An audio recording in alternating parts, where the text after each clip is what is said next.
கிளாத்ல எப்படி பைப்பிங் வைக்கலாம் அப்படிங்கறத பார்க்கலாமா? ஃபர்ஸ்ட் நீங்க வந்து எதுல ஃபினிஷ் பண்ண போறீங்களோ அந்த ஃபேப்ரிக் எடுத்துக்கோங்க. அதுக்கப்புறமா வந்துட்டு பயாஸ் பீஸ் வந்து கண்டிப்பா வேணும்.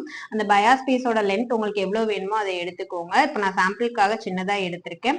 1.5 இன்ச் வந்து நீங்க வித்து கண்டிப்பா மெயின்டைன் பண்ணிக்கோங்க. அது இந்த மாதிரி ரெண்டா ஃபோல்ட் பண்ணி எடுத்துக்கோங்க. ரா எட்ஜஸ்ல கரெக்டா வச்சுட்டு 1/4 இன்ச்ல ஃபர்ஸ்ட் வந்து ஒரு தையல் வந்து போட்டுக்கோங்க.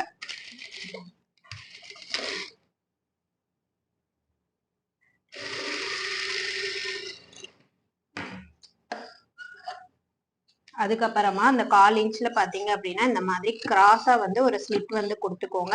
அதுதான் உங்களுக்கு கரெக்டா பினிஷிங் வந்து கிடைக்கும்.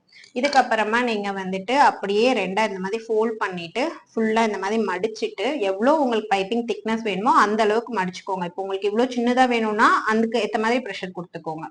ஸோ இது அப்படி மடிச்சிட்டு அதுக்கப்புறமா தைச்சிங்க அப்படின்னா உங்களுக்கு கிளாத் பைப்பிங் வந்து கிடைச்சிரும்.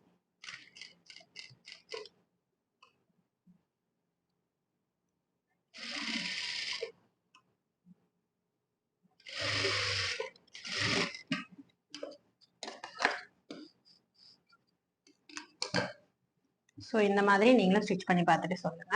தேங்க்யூ.